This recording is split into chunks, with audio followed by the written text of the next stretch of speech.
guys! Welcome back sa another video natin.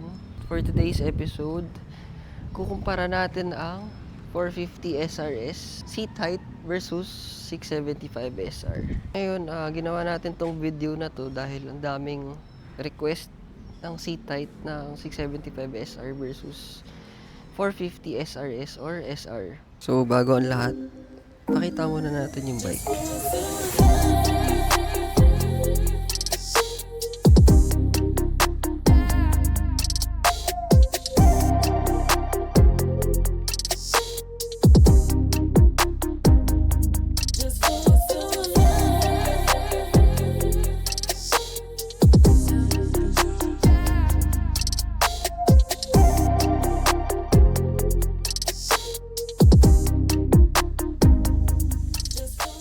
Si Brian, guys. Hello, Brian.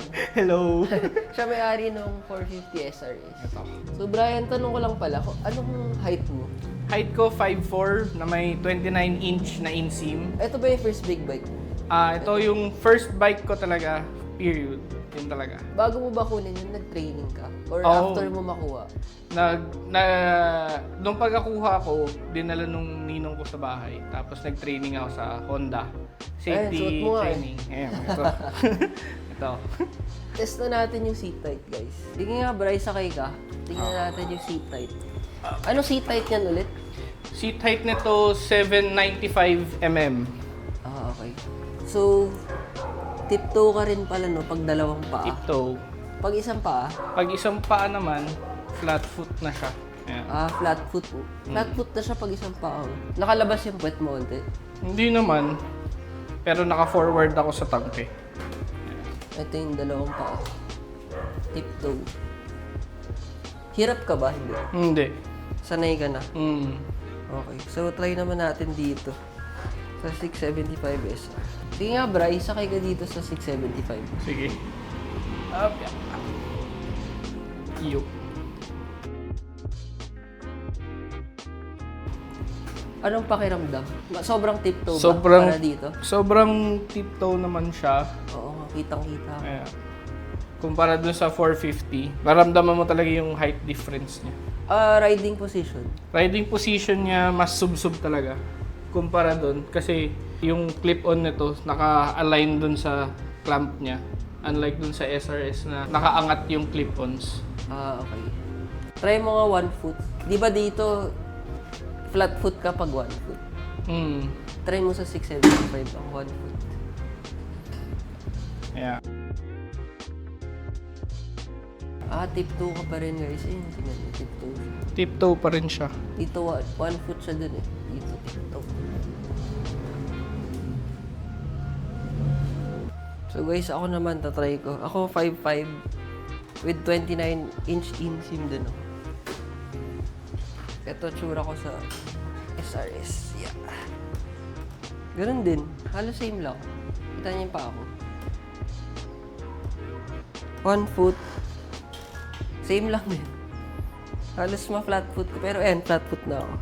Mas mataas yung handlebar. Tsaka mas komportable talaga. Lalo na para sa, kunyari, beginner big bike nyo. Ito talaga.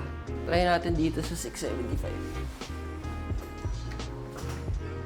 Mas tiptoe ako, syempre. Ayun, no? Dulo ng toes ko, yung nakapatong. Pero, pag 1 foot, yan. Semi-tiptoe. Nasanay akong ganito.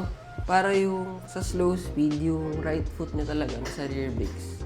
Mas safe yun. Kaysa gamitin nyo yung front brakes. Bright, tanong ko lang, simula nung binili mo ba yan, natumba mo na? Oo, natumba ko na to. Ang storya doon, nagmamaniobra ako. Tapos naka-fully turned yung handlebar ko or yung manibela ko. Tapos napiga ako yung front brake. Tapos hindi ko na napigilan yung bigat ng bike hanggat sa nag-tip over siya.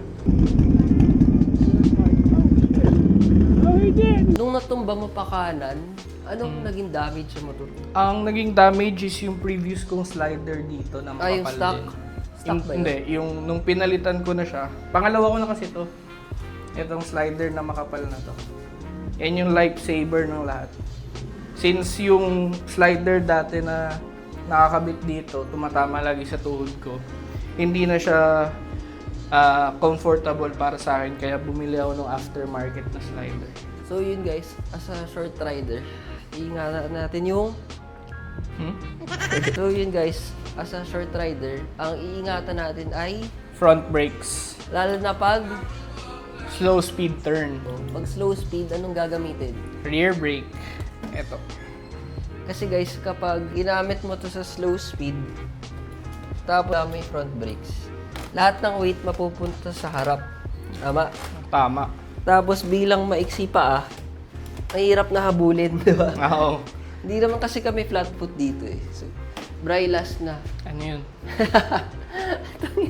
Ano yun? Anong pabibigay mo na payo sa short riders tulad natin? Lalo na sa mga bago na bibili ng mga big bike, ganun. Training, driving school, especially do sa mga nagsispecialize ng motorcycles, big bike. and Ayun small. guys, tinan nyo naka... Saan yan? Sa Honda Safety Driving School sa Parañaque. Tingin mo galing scooter, marirekomenda mo ba Recta 600cc? Tingin mo? Hindi. Sa height mo? Sa height ko hindi. Especially kung gaano siya kataas at kabigat. So ano kaya marirekomenda mo na, kunyari, from scooter or beginner, ano magandang big bike na unang bilhin mo? Marirecommend ko is ito talagang 450. Kasi malambot yung clutch. Sakto lang yung seat height. Actually guys, mas malambot clutch nun kumpara dito sa 600. Although malambot din naman to. Malambot siya compared sa mga ibang 600cc pataas na motor. So di ka pagod sa traffic. Lalo na pag naka-clutch in ka. Bro, yung Ninja 400, okay din naman pang ano, diba? Beginner. Oo, pwede rin yun. Kaya ko lang naman to pinili. Kasi na-sold ako sa Brembo brakes, traction control na on and off. And then, yung clutch pull nga ng light. Very, very light. Tsaka yung price na medyo magkalayo Oo, yung talaga. price. Simula nung binili mo yan, Bri, ano yung una mo naging problema? After 1,500 kilometers na odo, lumubog lang yung rear brake, which is a common issue with this bike. Pero nung after blinid, umokay na siya ulit. Binilid lang. Blinid lang, pinalitan lang ng brake fluid.